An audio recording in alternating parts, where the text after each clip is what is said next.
माताजी महाराज अपने स्थायी निवास बनाकर देशनोक धाम में विराजने लगे। जैसा मां ने आज्ञा की थी अपने पतिदेव से कि मैं गृहस्थ धर्म में, गृहस्थ बंधन में नहीं बन सकती, आप मेरी छोटी बहन से विवाह कर लें। और समय के काल के साथ देपा जी और गुलाब बाई सा को 4 पुत्र रत्नों की प्राप्ति हुई, नगा, पूना, सीधा और लाखन, जिसमें लाखन जी सबसे छोटे थे, सबसे लाडेसर थे। और वैसे तो इन चारों बालकों की बायोलॉजिकल मदर गुलाब बाई सा हैं, लेकिन ये मां करनी को ही अपनी मां कहकर पुकारते। जब मां उनकी आराध्य देवी यावड़ जी महाराज की ध्यान तपस्या में रहते तो चारों बालक चारों ओर घूमते खेलते। थोड़ा घणो माताजी महाराज ने परेशान करता, कदे कदे शाना टावर हो जाता, जने माताजी री जल रही झारी भर ले आता। चारों बालकों का जीवन माताजी महाराज के इर्द गिर्द रहता। और ऐसे में एक बार लाखन जी और उनके मित्रों ने विचार किया कि कोलायत में कपिल मुनि के आश्रम के समीप एक बड़ा सुंदर मेला लगा है। सगला भाईला भाईला मिलर विचार करियो कि ले चाला मेलो देख रहा।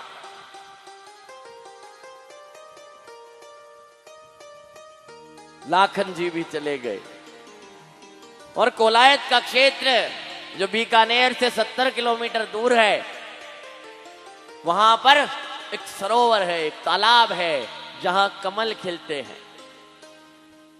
देशनोक से, बीकानेर से जो मातृशक्ति हैं वो जानती हैं कि कपिलायन में, कोलायत के क्षेत्र में कमल उगते हैं, और जहां कमल उगते हैं उस तालाब में नीचे दलदल की सतह होती है। ऐसा सुंदर मनोरम तालाब देखा, सब मित्रगण गंठे मारने लगे, तैरने लगे, और देखते ही देखते न जाने कैसा पैर फिसला कि मां के सबसे छोटे बेटे लाखन जी तालाब में डूबने लगे। गोताखोर उन्हें बचाने के लिए कूदे, मित्रगण उनकी ओर आए, लेकिन तब तक बहुत देर हो चुकी थी। लाखन जी की देह को बाहर निकाल कर देखा तो लाखन जी नहीं रहे थे। कैसी प्रारब्ध की गति हुई। अभी अभी तो देवी महामाया की लीलाएं ऐसी महान चल रही हैं, लेकिन अचानक लाखन जी की मृत्यु हो गई। तुरंत उन्हें देशनोक के लिए उनके देह को, उनके पार्थिव शरीर को रवाना किया गया। देशनोक के बाहरी कांकड़ों से ये खबर, ये बुरी सूचना आग की तरह फैल गई कि लाखन जी के साथ बड़ी अनहोनी हो गई है। गुलाब बाई सा तक ये बात आई तो जैसे अपना सुध बुध खोने लगी, होश खोने लगी।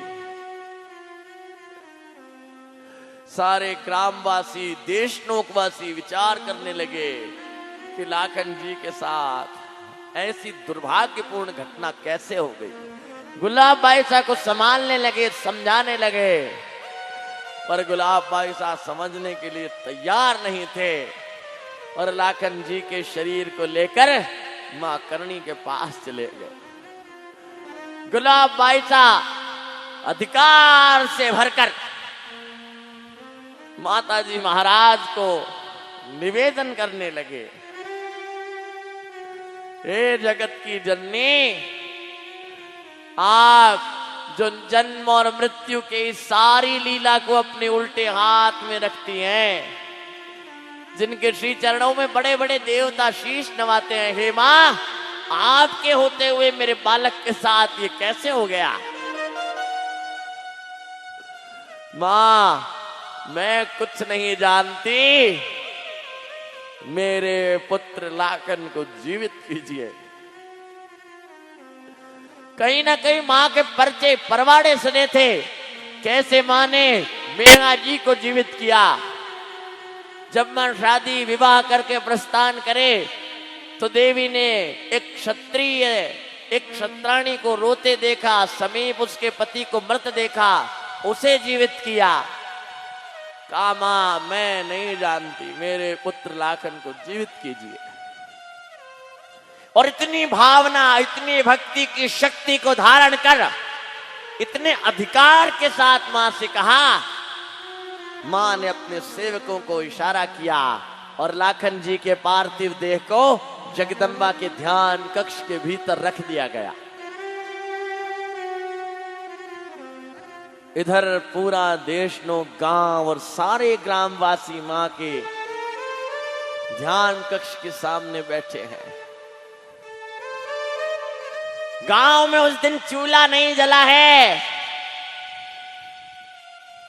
जगदम्बा लाखन जी की देह को भीतर ले गई और द्वार भीतर से बंद कर लिया।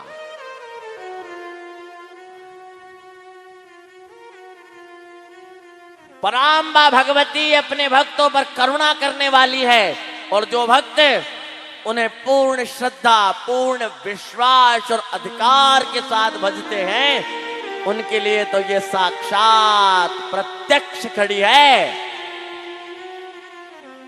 पराम्बा भगवती गई यमराज के उस यमलोक में। यमराज ने देखा, देवी को प्रणाम किया, कहा भगवती आज आप यहां कैसे पधारे?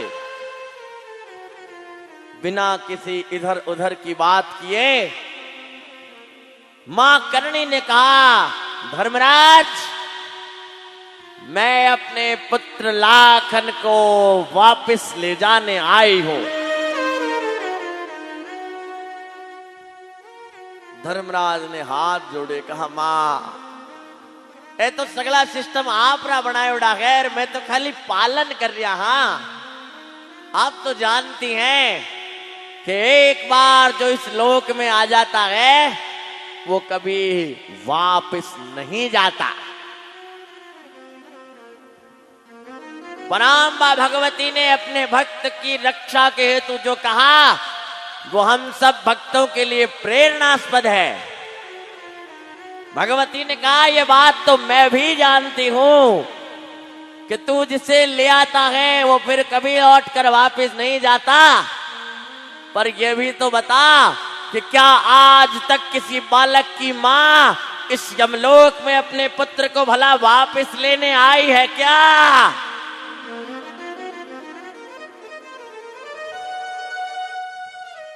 जान गए यमराज भी कि महाशक्ति करणी जी आज इस मनोरथ से आई हैं, लेकिन वे भी धर्मराज है।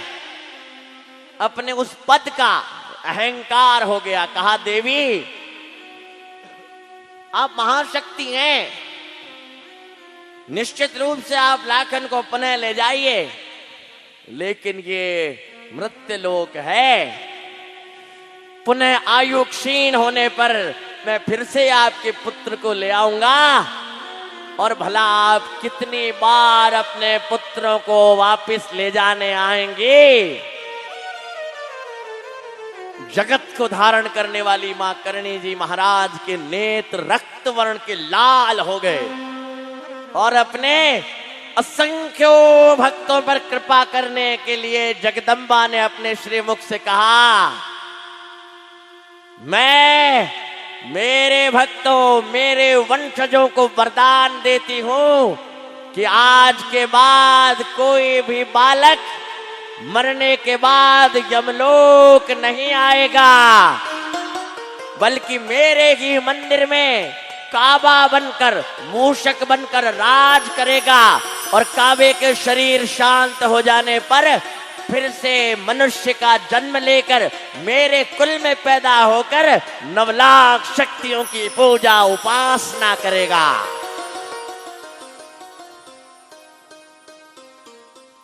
इधर देशनोक में 3 दिवस बीत गए हैं।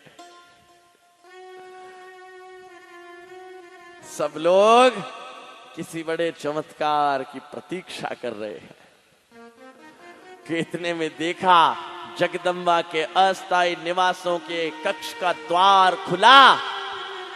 सारे ग्रामवासियों की निगाहें द्वार की ओर गई और सबने देखा कि दौड़ते हुए लाखन जी उस कक्ष से बाहर आ गए। बोलिए कर्नल मात की, बोलिए देसाड़ धिराने की। भक्तों ने जगदम्बा के श्री चरणों में धोख दी। मां से कहा, देवी आप महान है, आप दयालु है, आपकी लीला अपरंपार है। और लाखन जी को जीवित पाकर जो जगदम्बा ने उन्हें जीवन दान दिया और पूरे दीपावत कुल पर ऐसी कृपा करी, इस आनंद में, इस उल्लास में विष्णु ग्राम में उत्सव प्रारंभ हुआ। बोलिए कर्नल मात की।